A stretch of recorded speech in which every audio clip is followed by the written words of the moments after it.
There's a warning to all northern politicians that any plan, any gang up against President Bola Ahmed Tinubu come 2027 will divide the country, will affect the unity of Nigeria.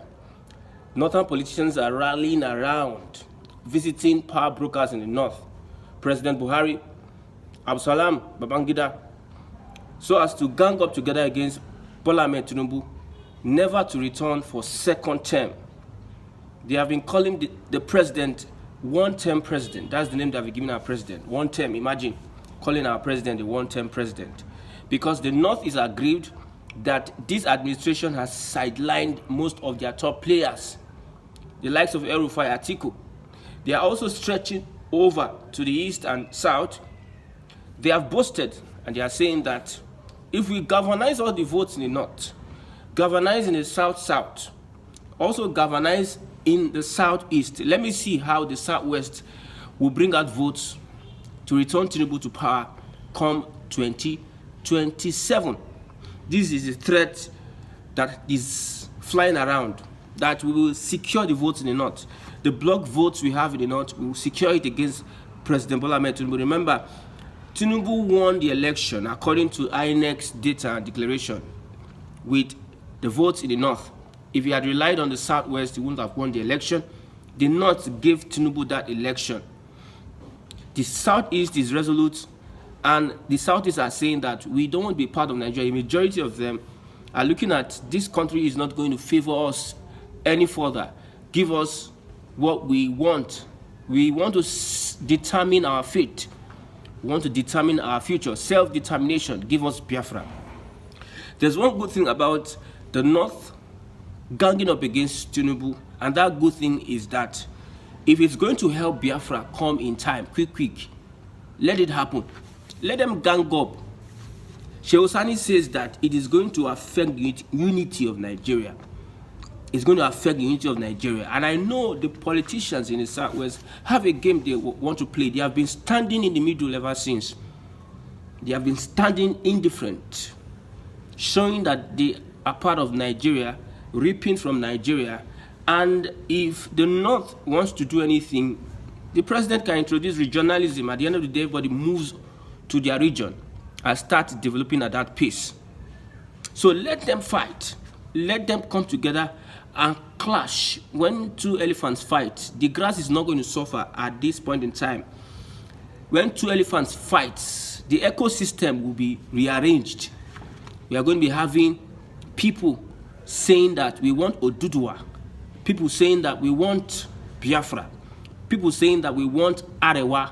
Now we have hypocrites. People are hypocritical because they are enjoying from the largesse, from the national cake of today. That is why they are supporting a one Nigeria. But when these two elephants fight and everything scatters, when the southwest now take a stand against the north, that they are coming together against Bola Ahmed Tinubu, when they fight, it is just left for the southeast to pack their loads and leave Nigeria for good. Somebody is saying, this guy that they are preaching, like I said, the country Nigeria has never benefited you and I. These guys that are going to fight now, they have hijacked the country. And God in his infinite mercy is making them to disagree. God has put confusion between the politicians in the north and the southwest. Well, I don't blame President Bola Ahmed Tinubu for appointing mostly southwesterners in his cabinet. Buhari started it, so he is going to step into the shoes of Buhari, and he continued. And Tinubu is a wise politician. Like I said, the next election we are going to have, he is going to be the next president, because I foresee one thing. I foresee politics at play. But however it is, Tinubu may be the last president Nigeria will have. Looking at what is happening, if there's any mistrust between the southwest and the north, it is going to be advantageous to the east, because of a surety. For sure, the east has a stand against the north, the Fulani, the Islamic Caliphate. It is in the southwest you can see a Muslim and Christian, but you seldom see the Islamic caliphate in the east. You don't see Fulani being welcomed in the east. The Fulani, the north, whether they are the Kanuris and whatever they are, they don't agree with the east. So the east, the southeast has a stand against the aggression. But the southwest, they somehow hobnob with the north. That is why the rotation goes from north, southwest, north, southwest. Jonathan was an accident, however, brought in by Obasanjo. But we know that the power sharing is between the southwest and the north. Now, if Tinubu will finish his 8 years, all things being equal, it's going to be a northern person, not a southeastern. The last time we had elections, before the elections, we agreed that it was a turn of the southeast. So the calculations, which I don't understand, the south needs to be president, but the southeasterner have not been there. The southeasterner have not become president. But somehow, because of the alliance Tinubu has with the northern governors, they pushed away the southeasterner and the southwest is there. So they have their relationship. But if there's mistrust between the southern politicians and the northern politicians, it's going to be beneficial for the southeast. Look at Shehu Sani saying that it's going to affect the unity of Nigeria. Is Nigeria united? Is Nigeria united? All these fake things we are doing. Like I said, those who determine elections in Nigeria are not the Nigerian people. They are the elites. They are the power brokers. They are the stakeholders.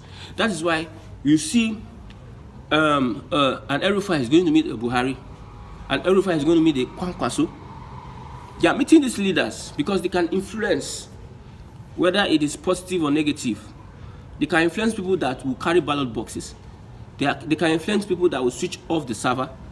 They can influence people that will carry out thuggery. They can influence people that will manipulate the system. So, most of them are not qualified to win an election.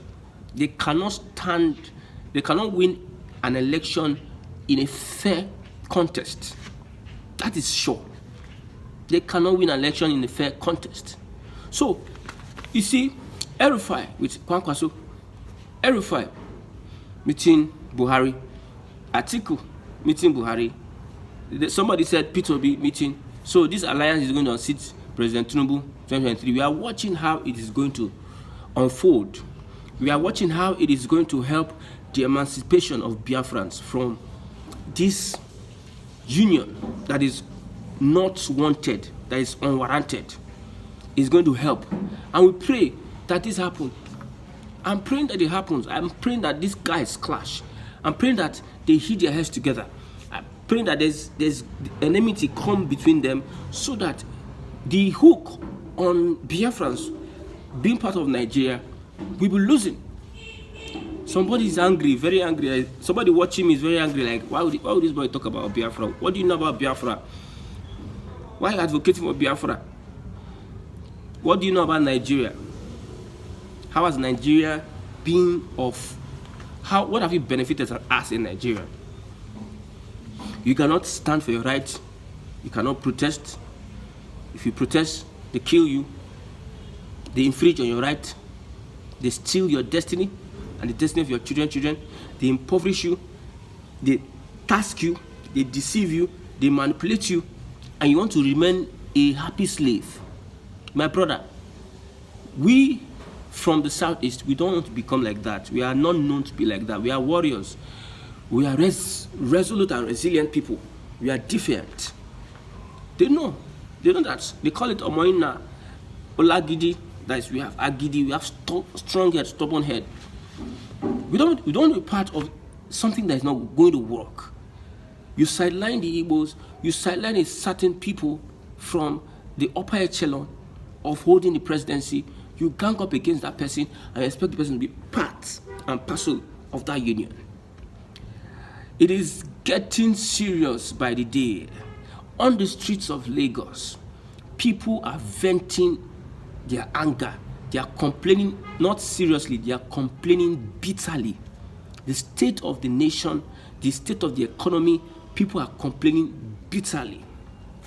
In a fair and square conquest, President Bola Ahmed Tinubu will not have 1 million votes all over Nigeria, 1 million, in a fair and square contest. The president will not have 1 million. Those that have been supporting him are now speaking out, speaking against his policies, speaking against, they are disappointed in the president. But I know President Bola Ahmed Tinubu is not someone that will give up. He prefers to go down than to give up. So the fight will be very fierce. It will be hot. The north and the southwest. We in the southeast will watch. Probably we will referee the match between them. We'll watch and see how they bring down themselves. When they bring down themselves, then there will be an option to balkanize the country. There will be options for regional government. Now, the southwest will now agree with the southeast that we should divide Nigeria. When they have this attack from the north, you see that the southwest will now align with the southeast on a separate nation. Yes, that's what's going to happen. Tinubu is going to be the last president of Nigeria. Mark it from today. He's going to be the last president of Nigeria after Tinubu's regime. Tinubu is pending 8 years. All things being equal, he's going to spend 8 years. Nothing. Whether Erufai, whoever, Atiku, whoever and whoever. Ahmed Sani have been appeasing to the northern politicians to allow Tinubu finish his 8 years.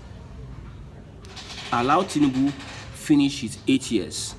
That's what people are saying. Yes, because I know there's an arrangement. Whether you do elections, whether you spend billions of naira on elections, Ahmed Sani knows that at the end of the day, the president is going to return, whether he performs or not. He's going to return for second term. So look at the statement. Allow Tinubu complete 8 years. Everybody is going for a contest 27. So why the statement? Complete 8 years. Yes, that means it is my turn. It's a turn by turn thing. Irrespective of whether there's an election, he's going to return by hook or crook. INEC and electoral provisions and the ceremony called elections, they are just a farce. He's going to return. Every government, the Buhari government did 8 years. Obasanjo did 8 years. It was only Jonathan that they used all sort of threats, manner of threats, insecurity, killings. We are going to form a parallel government. That's Osiba just said so, to remove him.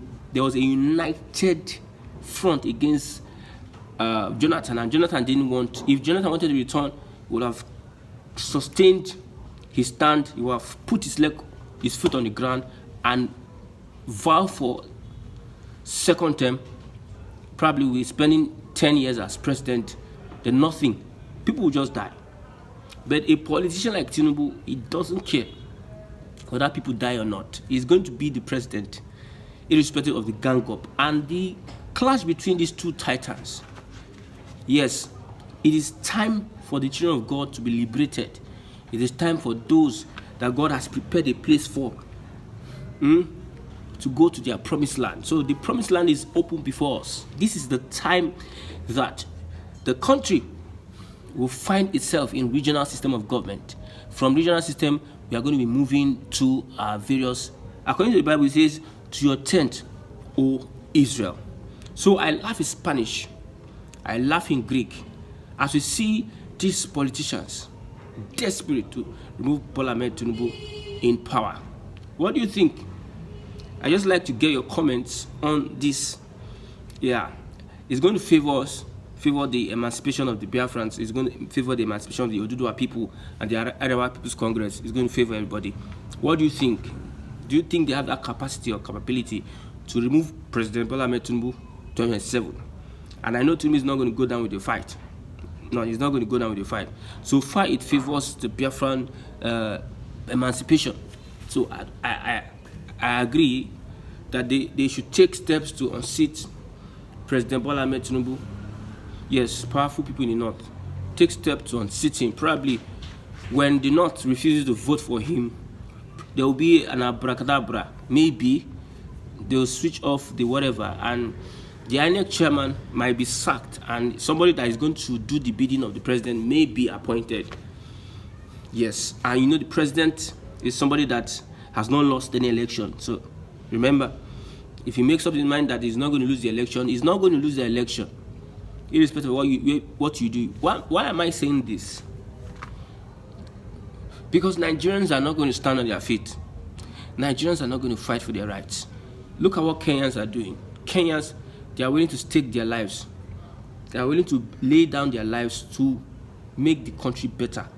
They are willing to put everything on the line to make sure that Kenyans get a country that benefits everybody.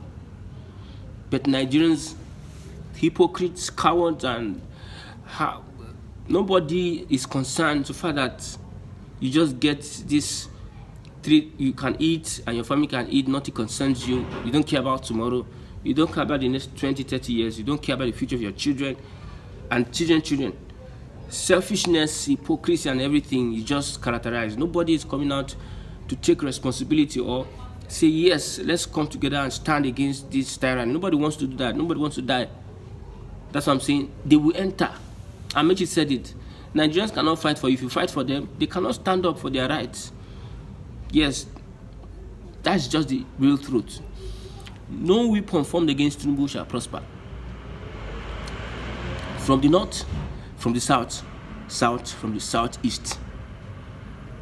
The last time we had elections, I supported Peter Obi, but my prediction was that President Bola Ahmed Tinubu was going to win the election. At the end of the day, he won the election, and nothing happened.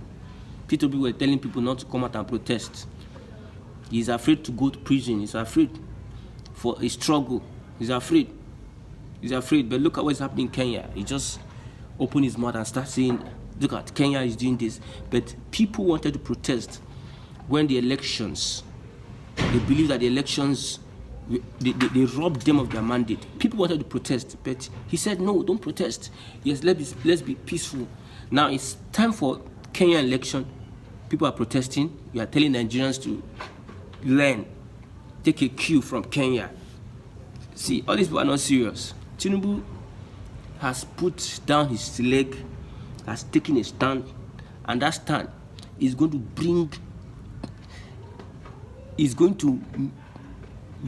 help the achievement and the declaration of the sovereign state when the sun is going to set of Biafra. Thank you.